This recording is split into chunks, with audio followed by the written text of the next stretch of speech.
Carry On, Mr. Bowditch by Jean Lee Latham. Chapter 13, Discovery.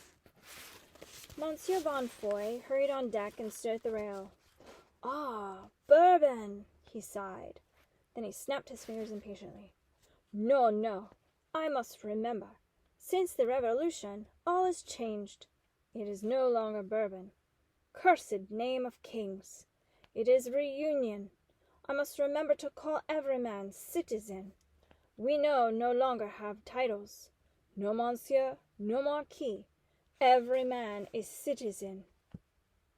When they were still well out from shore, a pilot boat came to meet the Henry, and the pilot conducted them to anchorage a mile off Bourbon.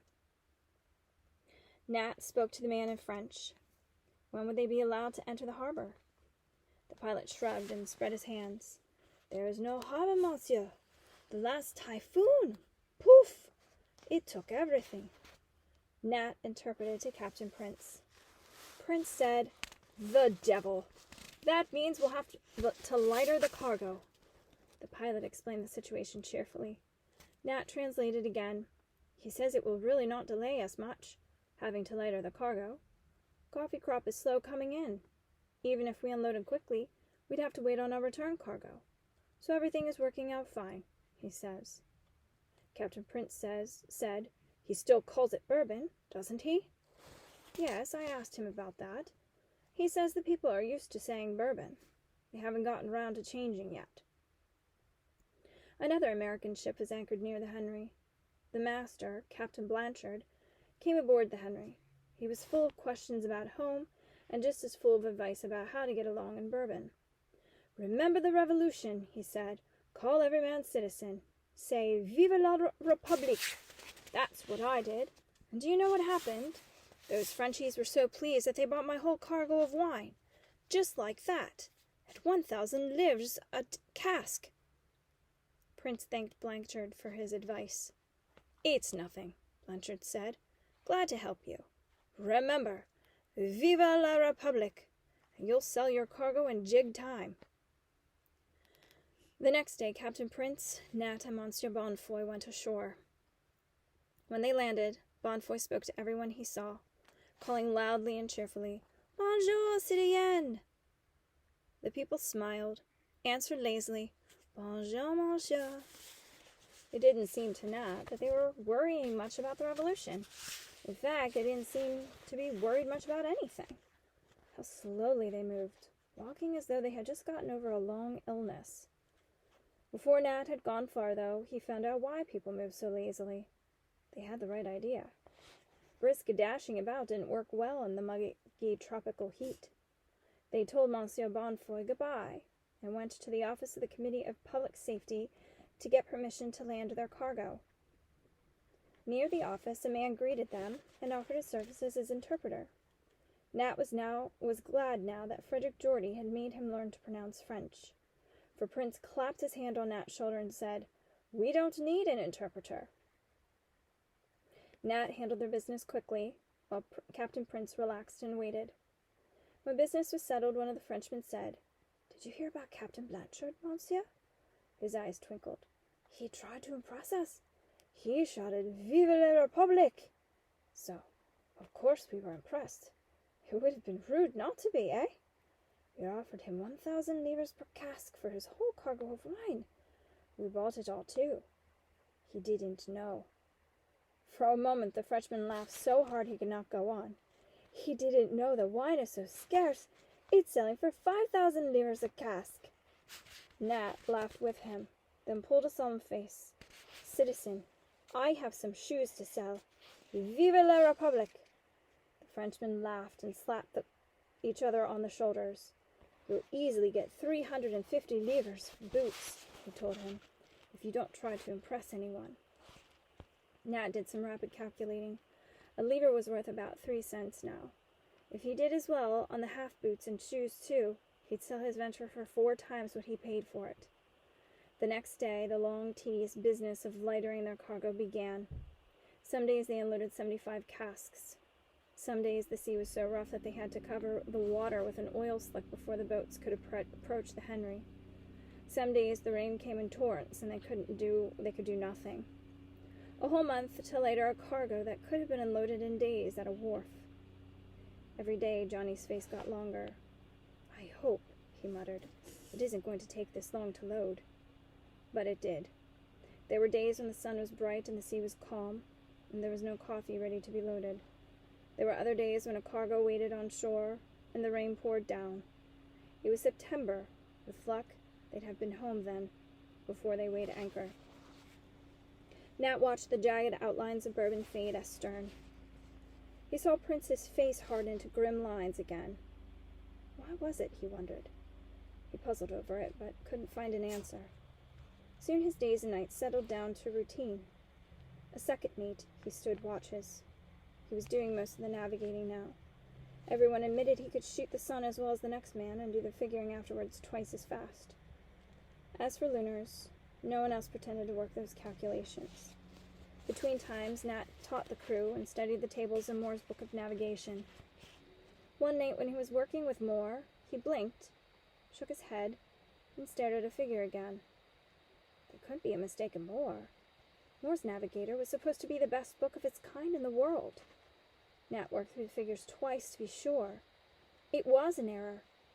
He was so startled that he strode into Captain Prince's cabin without knocking. Captain Prince jumped to his feet. "What's happened?" "I found an error in one of Moore's tables." Prince looked at him in utter disgust.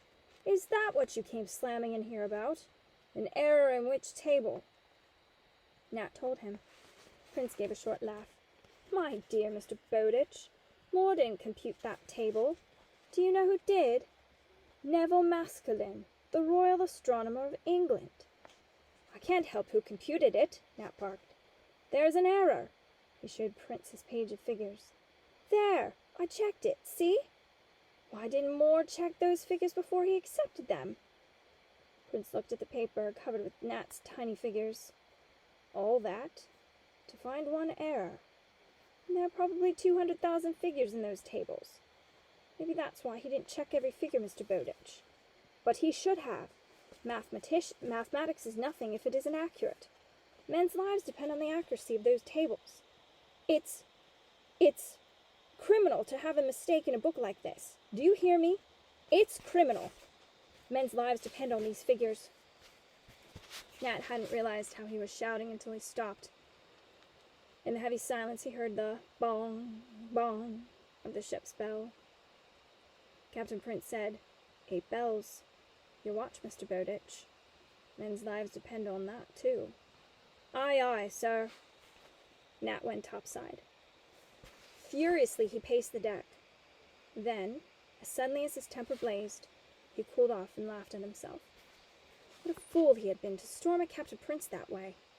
It wasn't Prince's fault there were errors in Moore's book. When he saw Prince again, he apologized. All through his watch, he caught himself listening for Prince's footstep or his voice, but he did not appear. When Nat's watch ended, he went below with a lantern to get a sextant. He found a note lying on the copy of Moore's book. In Prince's slashing scrawl, he read, "Carry on, Mr. Bowditch. Find some more errors, and we'll beard Mr. Blunt of Newbury in his den when we get home. He's the American publisher who's going to bring out an American edition of Moore." Nat grinned and went topside again with the sextant. Tonight ought to be a good one for a lunar. The moon was due to pass over a star that was bright enough to see in spite of its nearness to the moon. But the same thing happened that happens so many times. Just when the moon neared the bright star, a cloud got in the way. Nat shrugged and sighed. There ought to be a better way to work a lunar. He studied the glittering heavens. Was there another star bright enough tonight that the moon would pass over? Of course not. He knew that. That one. The moon would pass below it. That one. The moon would pass above it. That one. The idea hit Nat so suddenly that he gasped.